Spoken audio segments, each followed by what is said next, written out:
11वीच्या online प्रवेशासाठी अर्ज नोंदणीची मुदत आता संपली आहे। आतापर्यंत 12,71,000 विद्यार्थ्यांनी 11वीच्या प्रवेशासाठी नोंदणी केली आहे। मुंबईमध्ये सर्वाधिक 2,92,000 विद्यार्थ्यांनी नोंदणी केली आहे। 10वीच्या गुणपत्रिका विद्यार्थ्यांना डिजिलॉकरमध्ये उपलब्ध करून देण्यात आली आहे। राज्य मंडळाकडून फेब्रुवारी-मार्च 2025 दरम्यान घेण्यात आलेल्या 10वीच्या परीक्षेला बसलेल्या विद्यार्थ्यांना गुणपत्रिका त्यांच्या डिजिलॉकरमध्ये आता मिळणार आहे। लातूरमध्ये 11वीच्या विद्यार्थ्यांचं भवितव्य टांगणीला लागले। ऑनलाईन प्रवेशासाठीचं पोर्टल मुदत संपल्यानं काल दुपारीच बंद पडलं। यामध्ये 2,000हून अधिक विद्यार्थ्यांची नोंदणी ही अपूर्ण राहिली। त्यामुळे प्रवेशासाठीची ऑनलाईन पोर्टल अजून काही दिवस सुरू ठेवावं अशी मागणी विद्यार्थ्यांनी केली आहे। नवी मुंबई महापालिकेनं अनधिकृत शाळांची यादी जाहीर केलेली नाहीये आणि जून महिन्याचा आता पहिला आठवडा संपत आला तरी देखील अजूनही अनधिकृत शाळांची यादी जाहीर झालेली नाहीये। त्यामुळे शाळेत प्रवेश घेतल्यानंतर अनधिकृत शाळांची यादी जाहीर करणार का असा प्रश्न पालकांनी उपस्थित केलाय। अनधिकृत शाळांची यादी जाहीर करावी अशी मागणी केली आहे। पुणे विद्यापीठाच्या परीक्षा विभागाकडून संलग्नित महाविद्यालयातील परीक्षा केंद्रांची तपासणी करण्यात येणार आहे आणि वाघोलीतल्या एका महाविद्यालयामध्ये पेपर लिहून देण्यासाठी पैसे घेतल्याचा प्रकार उघडकीला आला। या घटनेनंतर परीक्षा केंद्राची तपासणी करण्याचा निर्णय घेण्यात आला।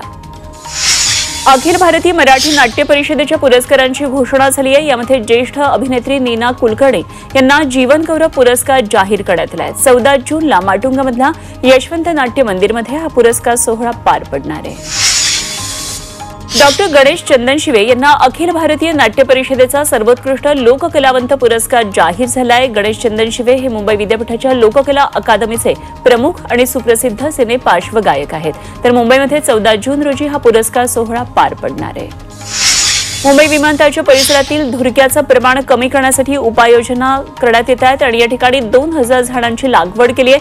परिसरातील वीज वापर कमी करून सौर ऊर्जा आणि पर्यायी हरित ऊर्जेचा वापर करून कार्बन उत्सर्जन 100% कमी करण्याचा प्रयत्न सुरू आहे। बसला आग लागण्याच्या घटना रोखण्यासाठी एनएमएमटी प्रशासनानं सर्व 165 इलेक्ट्रिक बसचं सुरक्षा ऑडिट सुरू केलंय। संपूर्ण तपासणी झाल्यानंतरच बस मार्गस्थ करण्यास सुरुवात केली आहे। एनएमएमटीच्या घणसोली आगारामध्ये लागलेल्या आगीच्या पार्श्वभूमीवर हा निर्णय घेण्यात आला।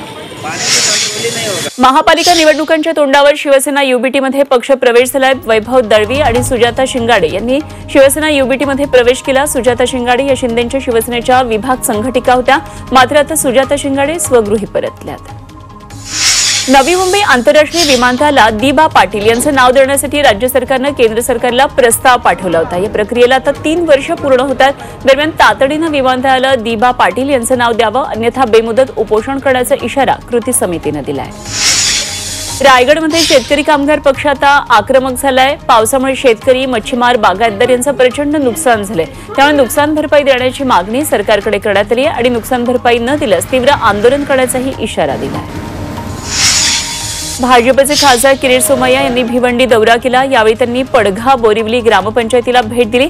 या भेटीदरम्यान त्यांनी ग्रामपंचायतीकडून देण्यात येणाऱ्या जन्मजात दाखला आणि रहिवासी दाखला प्रमाणपत्राची पाहणी केली। कल्याण कृषी उत्पन्न बाजार समितीच्या निवडणुकीमध्ये 154 पैकी 14 अर्ज बाद झालेत। त्यामुळे आता 140 उमेदवार निवडणुकीच्या रिंगणात आहेत। संचालक पदासाठीची निवडणूक चुरशीची ठरणार आहे। 29 जून रोजी मतदान आणि त्याच दिवशी मतमोजणी होणार आहे। या निवडणुकीकडे संपूर्ण राज्याचं लक्ष लागलेलं आहे। जळगावातल्या धरणगावमध्ये गुलाबराव वाघ यांची शिवसेना उद्धव ठाकरे पक्षाच्या उपनेतेपदी निवड झाली आहे। यावेळी कार्यकर्त्यांच्या वतीनं जल्लोष करण्यात आला। गुलाबराव वाघ यांचं त्यांना खांद्यावर घेऊन नाचत कार्यकर्त्यांनी आनंद व्यक्त केला। आर्थर रोड कारागृहाचा पुनर्विकास करण्याची गरज आहे आणि या कारागृहाच्या पुनर्विकासाचा सुधारित प्रस्ताव सादर करावा असे निर्देश गृहराज्यमंत्री योगेश कदम यांनी दिलेत। आर्थर रोड कारागृह पुनर्विकासाबाबत मंत्रालयामध्ये बैठक झाली आणि यावेळी योगेश कदम यांनी हे निर्देश दिलेत।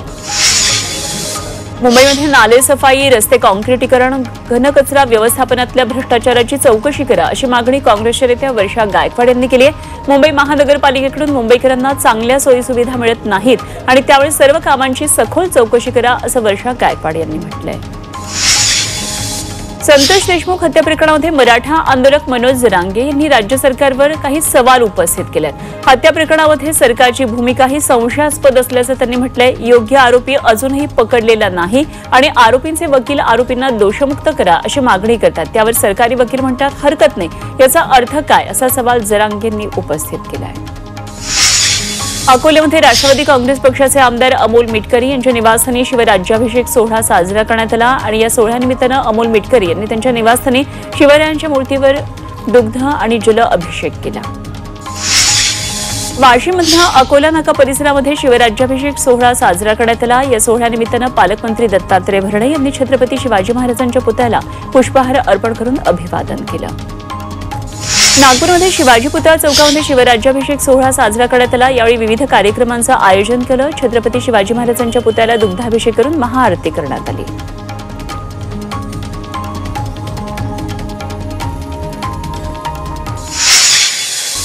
शेगावच्या संत गजानन महाराजांच्या पालखीनं छोट्या छोट्या व्यावसायिकांना व्यापाराचा आधार दिल्याचं दिसून येते। पंढरपूरकडे निघालेल्या या पालखीसोबत किरकोळ विक्रेते गेल्या 7 वर्षांपासून व्यवसाय करत वारी करतात। तब्बल महिनाभराचा हा प्रवास हे विक्रेते पालखीसोबत करत व्यापारही करतात।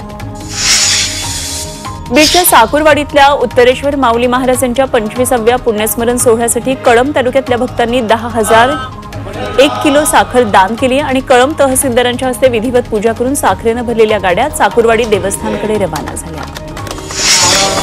सोलापूर ग्रामीण पोलीस दलाचे पोलीस अधीक्षक अतुल कुलकर्णी यांनी जिल्ह्यातल्या 6 गावं दत्तक घेतली आहेत। गावाची आर्थिक परिस्थिती सुधारून गाव गुन्हेगारी मुक्त करणं हा मुख्य उद्दिष्ट ठेवून गाव दत्तक घेण्यात आलंय।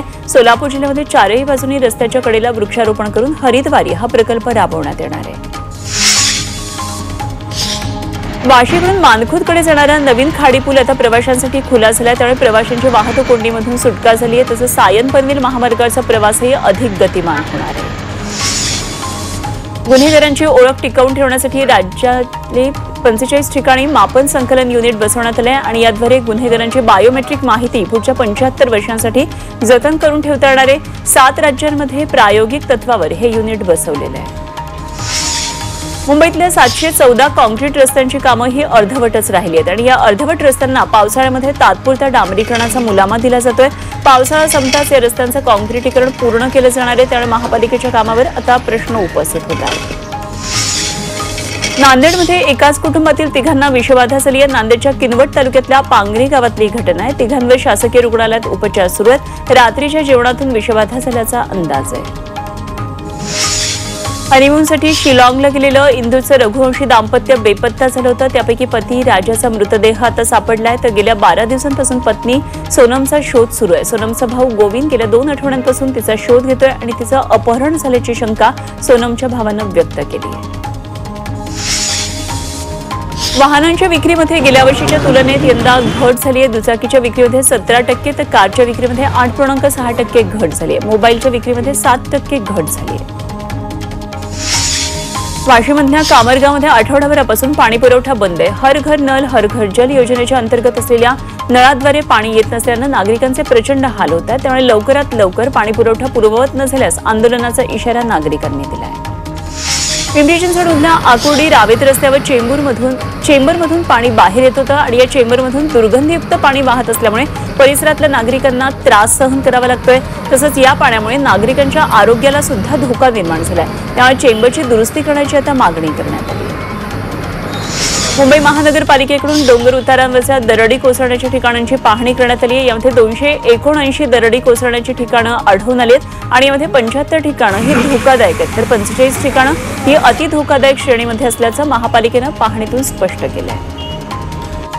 हिंगोलीच्या आजेगाव शिवारामध्ये कुजलेल्या अवस्थेमध्ये मृतदेह आढळलाय। गोरेगाव पोलिसांनी घटनास्थळी धाव घेतली, पाहणी करून मृतदेह तपासणीसाठी पाठवलाय, तर या व्यक्तीचा मृत्यू 4 दिवसांपूर्वी झाल्याची शक्यता पोलिसांनी वर्तवली आहे। या प्रकरणामध्ये पोलिसांनी आता अधिक तपास सुरू केला आहे। बीडमध्ये जिल्हाधिकारी कार्यालयासमोर झाडावर चढून टाळ मृदंग वाजवत उपोषण करण्यात आलं। एकनाथ महाराज मठ संस्थांमधल्या आर्थिक आणि प्रशासकीय गैरव्यवहाराची चौकशी करावी या मागणीसाठी हे उपोषण केलंय, मात्र प्रशासन या उपोषणाकडे दुर्लक्ष करत असल्याचा आरोप या आंदोलकांनी केलाय। रायगडमध्ये शेतकरी कामगार पक्ष आक्रमक झालाय। पावसामुळे शेतकरी, मच्छीमार, बागायतदार यांचं प्रचंड नुकसान झालंय, त्यामुळे नुकसान भरपाई देण्याची मागणी सरकारकडे करण्यात आली आणि नुकसान भरपाई न दिल्यास तीव्र आंदोलन करण्याचाही इशारा देण्यात आला। पाकिस्तानला खासदार असदुद्दीन ओवैसींनी पुन्हा एकदा फटकारले। जर चीननं पाकिस्तानला पाठिंबा दिला नसता तर आज पाकिस्तान राहिला नसता, असं विधान ओवैसींनी केलंय। चीनच्या पाठिंब्याशिवाय पाकिस्तान पूर्णपणे अपंग असल्याचा टोला ओवैसींनी लगावलाय। पंतप्रधान नरेंद्र मोदी यांनी जम्मूमधल्या चिनाब नदीवर बांधलेल्या जगातल्या सर्वात उंच रेल्वे पुलाचं उद्घाटन केलं आणि त्याचबरोबर त्यांनी भारतातील पहिल्या केबल स्टेड अंजी पुलाला सुद्धा भेट दिली आणि त्याचं उद्घाटन केलं। यावेळी मोदींनी रेल्वे अधिकाऱ्यांसह पूल बांधकाम कामगारांची भेट घेतली। गडचिरोली पोलीस दलातर्फे आत्मसमर्पित नक्षलवादी युवक युवतींचा सामूहिक विवाह सोहळा आयोजित करण्यात आला। या सोहळ्यामध्ये 13 जोडप्यांनी लग्नगाठ बांधली। तसंच यावेळी मुख्यमंत्री देवेंद्र फडणवीस यांची उपस्थिती होती। मुंबईच्या नालेसफाईच्या कामामध्ये दिरंगाई झाली आहे। कंत्राटदारांकडून आतापर्यंत 3 कोटींचा दंड आकारलाय। एआय प्रणालीच्या आधारे कंत्राटदारांवर कारवाई करण्यात आली आहे आणि आतापर्यंत नालेसफाईचं 82.31% काम पूर्ण झालंय। पुण्यामध्ये शस्त्र परवान्यांवर लगाम घालण्यात आलाय। पुणे पोलीस आयुक्त अमितेश कुमार यांनी कठोर भूमिका घेतली आहे। 1.5 वर्षामध्ये 572 अर्ज दाखल झाले होते आणि त्यापैकी 404 अर्ज हे फेटा आलेत। वाढत्या गुन्हेगारीच्या पार्श्वभूमीवर हा निर्णय घेण्यात आलाय। सातारा जिल्ह्यात अवैध शस्त्र बाळगणाऱ्या आणि हद्दपार इसमांविरोधात कारवाई करण्यात आली आहे। या कारवाईमध्ये तडीपार असलेल्या 2 आरोपींकडून 6 देशी पिस्टल, 30 जिवंत काडतुसं, मोबाईल असा 15 लाखांचा मुद्देमाल जप्त केला। नाशिकच्या नांदगावमध्ये बेकायदेशीररित्या गुटख्याची वाहतूक केल्याप्रकरणात कारवाई करण्यात आली। या कारवाईमध्ये 16 लाखांचा गुटखा जप्त करण्यात आला। या प्रकरणामध्ये 2 जणांना पोलिसांनी अटकही केली आहे। पुणे आणि पिंपरी चिंचवडमधल्या बिल्डरांविरोधात जिल्हा प्रशासनानं आता कडक कारवाई सुरू केली आहे। महारेरा कायद्याचं उल्लंघन केल्याप्रकरणात ही कारवाई करण्यात आली आहे। या कारवाईमध्ये 113.75 कोटी रुपयांची वसुली केली आहे। सदनिकेचा ताबा न देणं, प्रकल्प पूर्ण न करणं या कारणांवरून नागरिकांनी तक्रारी दाखल केल्या होत्या। साताऱ्यामध्ये खिंडवाडीमध्ये मंडळ अधिकारी अजित घाडगेला लाच घेताना अटक केली आहे आणि शेतजमिनीची नोंद सातबाऱ्यावर करण्यासाठी 75,000ची लाच घेताना लाचलुचपत प्रतिबंधक विभागानं सापळा रचला आणि अटक केली। घाडगे विरोधात सातारा शहर पोलीस ठाण्यामध्ये गुन्हा दाखल केला आहे। डिजिटल अरेस्टची धमकी देत डॉक्टरला गंडा घालण्यात आलाय। मुंबईमध्ये विलेपार्ले इथली घटना आहे। 73 वर्षांच्या डॉक्टरला 2,89 लाख रुपयांना फसवलंय। शेअर मार्केटमध्ये अधिक नफ्याचा आमिष दाखवत एकाला 2,20 लाख रुपयांचा गंडा घातलाय। नवी मुंबईतल्या एका व्यक्तीची फसवणूक करण्यात आली आणि पोलिसांकडून याबाबत आता अधिक तपास सुरू आहे। जालन्यामध्ये घरफोडी करणाऱ्या अट्टल चोरट्यांना स्थानिक गुन्हे शाखेनं अटक केली। घरफोडी करणाऱ्या 3 आरोपींना पोलिसांनी बेड्या ठोकल्या। त्यांच्याकडून 93,500 रुपयांचा मुद्देमाल जप्त करण्यात आलाय आणि पुढचा तपास पोलीस करतात। अंबरनाथमधल्या शिवगंगा नगरमध्ये भर दिवसा चोरट्यांनी घरफोडी केली आहे। या घरातून चोरट्यांनी 12 लाखांचं सोनं लंपास केलंय। मात्र या प्रकरणामध्ये पोलीस तक्रार घेण्यास चालढकल करत असल्याचा आरोप तक्रारदारांनी केला। गोंदियामध्ये बालविवाह रोखण्यामध्ये दामिनी पथकाला यश आलंय। तिरोडा तालुक्यामध्ये एका गावातल्या मुलीचा बालविवाह करण्यात येत होता आणि याची माहिती मिळताच महिला आणि बालविकास विभाग आणि दामिनी पथक गावामध्ये दाखल झालं। त्यानंतर पालकांचं समुपदेशन करत बालविवाह रोखण्यात आले।